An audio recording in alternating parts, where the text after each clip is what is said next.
Yeah.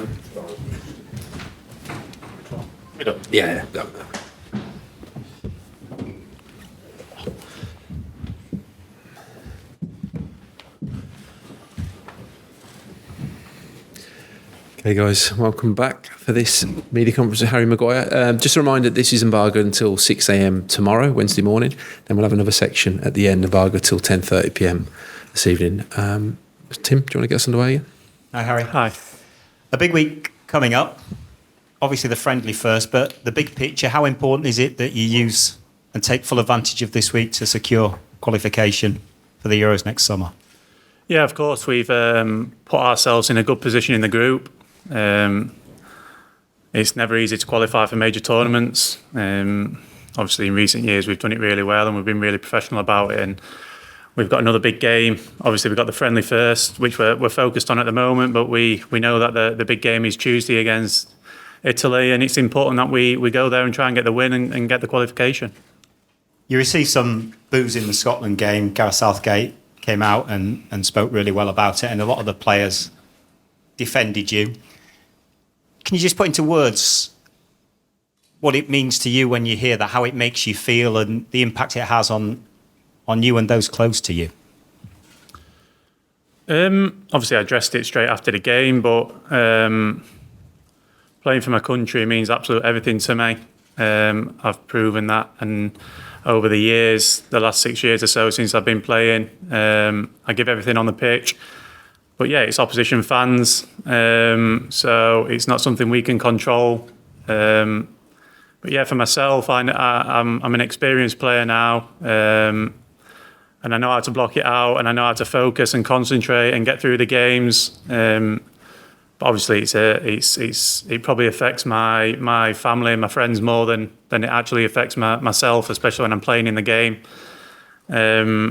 I've had so many great nights and so many great memories playing for my country and playing for my club as well. So, no, it's something you play football to create memories, not just for myself, but for my family and friends. And obviously, the last year has been a little bit difficult for them to probably enjoy the games as they did in the previous 8-9 years of my career. So I'm sure it'll change. I'll keep working hard and keep fighting for my place and keep trying to put things right.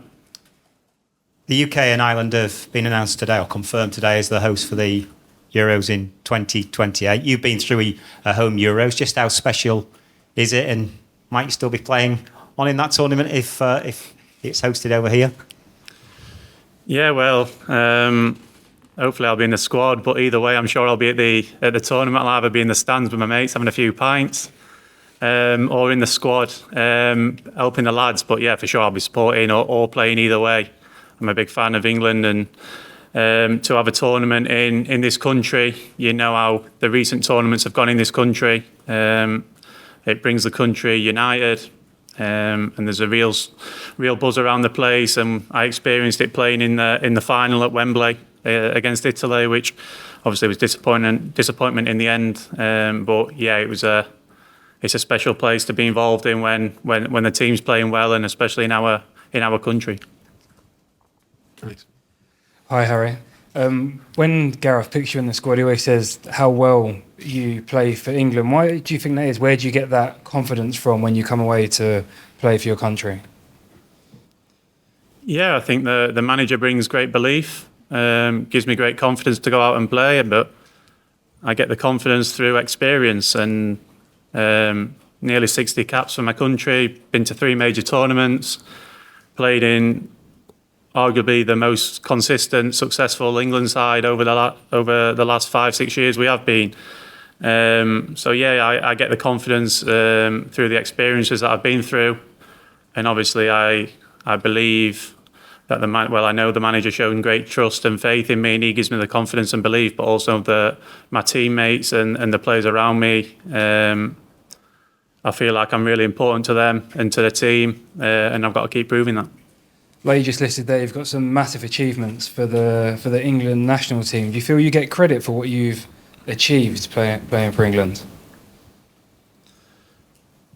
Listen, I don't want to be sat here and getting a pat on the back. I've had some huge plaudits over the years playing for my country. Probably the last year or so hasn't been like that, but the previous 5 I was getting loads and loads of credit. So that's football, that's the way it works. A career, you don't just keep playing at the top and not get no criticism. That doesn't happen unless you're the best in the world, and that's probably Ronaldo and Messi, even though they still get criticised as well.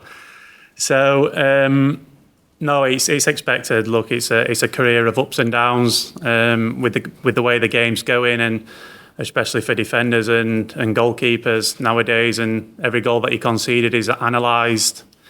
It can be tough at moments, but you've got to stay resilient, and you know that the next game's only around the corner, and you've got to prove yourself again. Can I just ask you about the last year? You said it's been tough, and Gareth said after the Scotland game, kind of the talk around you has probably been built into something he's never seen before. Do you feel that yourself?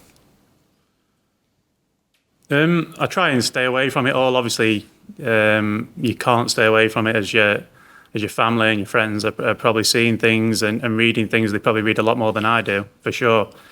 But yeah, there's been a lot of talk about me over the last year. But for that talk to happen, you've got to build your way up to be a top performer like I've done over the previous 5 years to that. And things haven't gone to plan over the last year or so. But I'm sure they'll get back on track. And like I said, a career it's a long path, and many ups, many downs. It's probably been a little bit of a blip, and I'm trying to get back to where I was. Thanks. Carrie, let's go. Harry, emotional scenes at the end of the match against Burnley. So Alex Ferguson has contributed so much to Manchester United. It's hard to ever repay him. So how special was it to get that win in Fergie time with Caffey sadly passing? Yeah, it was obviously nothing can make him happy at the moment. I know he's probably going through a really sad time, and for all the family. So only what we can do is respect, and everyone at the club, all the players, are all thinking about him and his family. It's a sad time for him, we know that. And if we put a tiny little bit of a smile on his face at the end with scoring in that last minute, we're really happy about that. But yeah, of course, it's a really sad time for him and his family at the moment. So our thoughts are right with him. It was a lovely assist from McTominay, really sweet. A lot of the responses from Manchester United fans, immense, colossal for your performances, and sorry. What's the last word like to you? Yeah, listen, it's like I said, it's a football career of many ups and many downs, and like I say, hopefully I go on and perform really well for the club and country. I'm getting all the plaudits again, but I'm pretty sure that's the way it's not going to go. There's going to be times where I'm going to receive criticism from now to the end of my career. That's football, and it's how you deal with it. It's how you bounce back, and all what you can do is work as hard as you can. And every day you've got to keep proving that you deserve to be at the level. Did Ten Hag say anything to you at the end as you went into the international break? No, he just said really well done, really well played in the dressing room at the end to me. So no, I was pleased just to help the lads. I know it's been a difficult start to the season at this club. The spotlight's always on you, and when you don't win football matches, the pressure piles on. And it was really important with the break coming up, and we know how important the result is before the international break, and how it can bring the feeling towards the club. It was really important that we got the win. I know we left it a little bit late, but yeah, it was really important for us as a group of players to get that victory. Boyhood Man United fan, big Beckham fan. Have you watched the documentary? Yeah, I've watched it. I think obviously a lot of people are speaking about me at the moment, but obviously to see what he went through and the resilience that he's shown. And he's been a big role model of mine ever since growing up in the playground. Whenever I took a shot or a free kick, I was always David Beckham. But yeah, it's a great watch, and one that I really enjoyed, but also one that he really inspired me on. Would you like to have a conversation with him about that, about how he got through it? Yeah, well, I actually spoke with David about 3 weeks ago after the Scotland game. He got in touch with me, so it was really nice of him, and I really appreciated that. And I think a lot of people, England fans certainly, were worried over the summer that you were staying with Man United and may not get the match minutes that they'd like you to see. How much was that decision the boyhood fan and the player? How much do you believe you still want to win everything with United? And can you see that happening? Well, ever since I joined Manchester United, only what I wanted is for the club to grow and for the club to get back out how it should be and be successful. So I've had 3.5 years as captain. I've been there. This is my 5th season. And ever since I stepped through the door, I wanted the club to be a success. And that's even in the last year or so when I haven't been playing as much as I'd have liked. But of course, I want to play minutes. I want to play football. That's why I play the game. And hopefully I can start to get the minutes and continue my career at Manchester United. It's World Mental Health Week. I couldn't think of a better time for you to be able to give us some of that advice that Beckham gave you after the Scotland game. Yeah, I think obviously it's not just me. Look, I don't want all the spotlight on me about world mental health, because everybody, whether you're a footballer or not, you have challenges every day. And like I said, we're in the spotlight, but every day people wake up with mental health, and whether it's going to their own job, which could be anything. And yeah, it's tough. It's about speaking out, getting support, and speaking to your loved ones, really. And I'm lucky that I have great family and great friends around me. Is that what David said? Go to your family? Can you give us, I don't want to take a personal conversation away from us, but is there anything you can reveal? No, listen, I think you if you watch the documentary, David explains a lot of how he dealt with it, and I'm not going to go into a personal conversation, I must say. I understand. Thanks, Kerry. Pablo, Alex? Hi, Harry. Just bringing it back to 2028, I think a lot has been made of the fact that with 5 host nations, England, won't be guaranteed automatic qualification. Is that a bit of a daunting prospect, the fact that you will have to qualify for your own home tournament? Yeah, like I said, qualifying for a major tournament is tough. But also, I think you've got to look at it on the positive side. If we don't qualify for the major tournament, we're not really there and ready to compete to win the tournament. This nation now has been successful over a 10-year period, that we now got to start looking at winning these tournaments. And if we can't get out of the group of qualifying, we don't deserve to be there.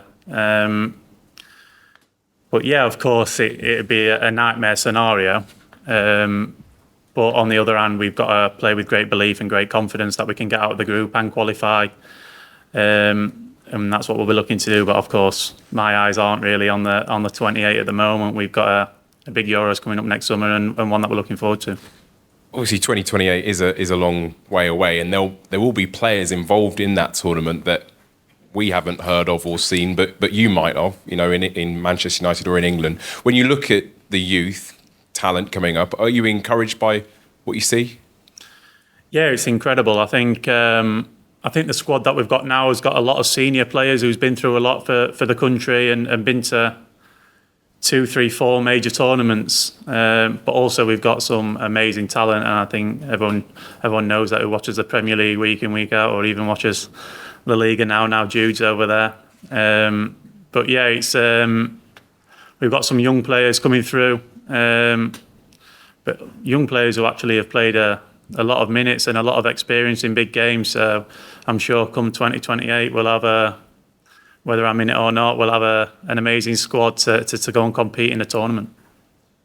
A lot's also been made about how players coming up now are different to when they sort of, say, 10, 15 years ago. Are you still seeing changes in the way players are developing now? Yeah, you can say that, but I think the thing with football is that football develops every 3-4 years, maybe even less now. The game just develops and changes in ways in terms of formations and styles and what players are asked to do. And I think that'll develop again in the next 4 years. Come 2028, whenever it is the Euros in our country. So, yeah, I think football has developed, but I think also football in general just develops and keeps progressing, and different styles and formations and things. So I think footballers need to go with it, otherwise they'll not have a career. Thanks, Pablo. Faye. What was spoken about, but firstly, how did the call come about? And secondly, how much did what he said to you actually help you? No, it meant everything. I've spoke about throughout my career that David Beckham is someone who I looked up to and I watched when I was a young boy. Unfortunately, I didn't end up on the right wing and scoring and assisting as many goals as he has. But yeah, it was a big role model when I was growing up, and no, I think it just shows how classy he is to reach out to me and to message me, and no, it's something that I really appreciate, and yeah, it was touching, really. Yeah, there was no social media when he was there, and I've watched the documentary, and the reminder of it. It was actually quite horrific what he suffered, and the past year for you has been really difficult to, I'm sure, for your family and friends, as you said, to watch. But what was he able to say to you in terms of your resilience, or make you feel, you know, what am I trying to say? Trying to say, how did he fill you with confidence that you're being resilient in this moment? Yeah, like I said, I don't want to go too much into the conversation, but the main, what he did is he reminded me of the career that I've had today and the big moments that I've had in my career. And I think, like I say, when you're going through tough moments, you've got to think on past experiences and past memories and where you've gone in your career and what you've been through. And every career, like I say, every career is so up and down, and especially when you reach what I've reached in terms of being the captain of the biggest club in the world for 3.5 years, and he's been in that position, and he knows what it's like. And obviously, I watched the documentary, and I couldn't believe how much he went through at the time. So yeah, I know in the documentary, Gary Neville speaks a lot about how resilient he is and as a person, and no, I think he's been a huge role model for many footballers growing up, especially in my era. Just one last question. It's on Marc Guehi. He speaks so highly of you and John Stones, and talks about the incredible partnership that you both have. Obviously, with John out injured in the last camp, he was given an opportunity. He's clearly England's future going forward. What qualities does he have that you can see in him as a young player coming up? Yeah, listen, Mark has done amazing. I think he left Chelsea at an amazing time when he needed to go and play football. I think you think of Mark and you watch him play, and he doesn't look like a young boy playing football. He's experienced. He's the captain of Crystal Palace, and he plays with great experience for a young lad who's going to have I'm sure a long career in the game. He's got all the attributes he needs to be a success as a centre back.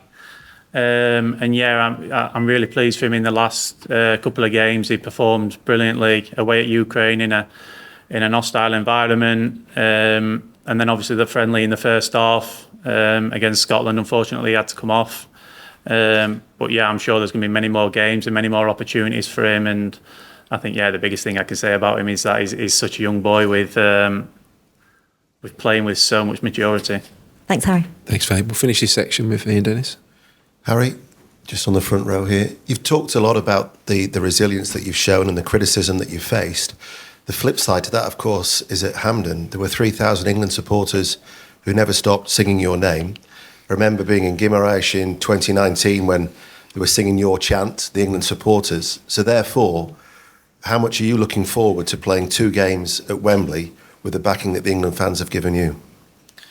Yeah, I've spoke about the England fans ever since I made my debut. Lithuania 6 years ago, I think it was, maybe more. They've been amazing with me. Unbelievable. The support, the faith. People always ask me, how do I get the confidence and the belief to go out and play and do what I do? And yeah, the England fans are a big part of that. They, when the times have been tough over the last year, they've gave me that support. They've gave me that confidence that I deserve to be playing, and I can't thank them enough. And one day I'm sure I'll be in that stand with them, singing along with them.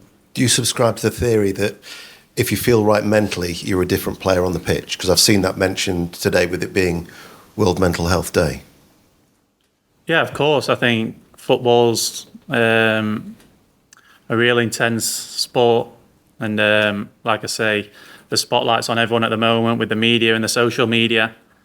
And mental part of the game is probably more important than the physical and the technical part of the game at the moment. You've got to make sure that you're mentally ready for what's to come. And the main thing is obviously dealing with the highs and the lows of the sport. And finally, you had the opportunity to go to West Ham to play regular football. The fact that you didn't do that, what was your thought process and the impact that potentially it could have on your place in the England squad in the summer? Regular game time. Yeah, of course. Regular game time is really important to me. It has been throughout all my career. The actual opportunity to go to West Ham wasn't agreed really between the both clubs and myself. So it wasn't just my chance to say yes and I'm going. It wasn't agreed between both clubs. So the actual opportunity wasn't there because we didn't get far enough down the line with it. But West Ham's a massive club. But like I said, my fully focus is still on Manchester United. I want to fight for my place. But of course, game time is really important to me. Sorry, there is one more in this section. Dan Kilpatrick. Hi, Harry. You said at the top it was more difficult for your family and friends to enjoy matches over the last year or so. I mean, how does that make you feel? And have they kind of considered even staying away from matches or kind of changing their habits during your sort of difficult spell?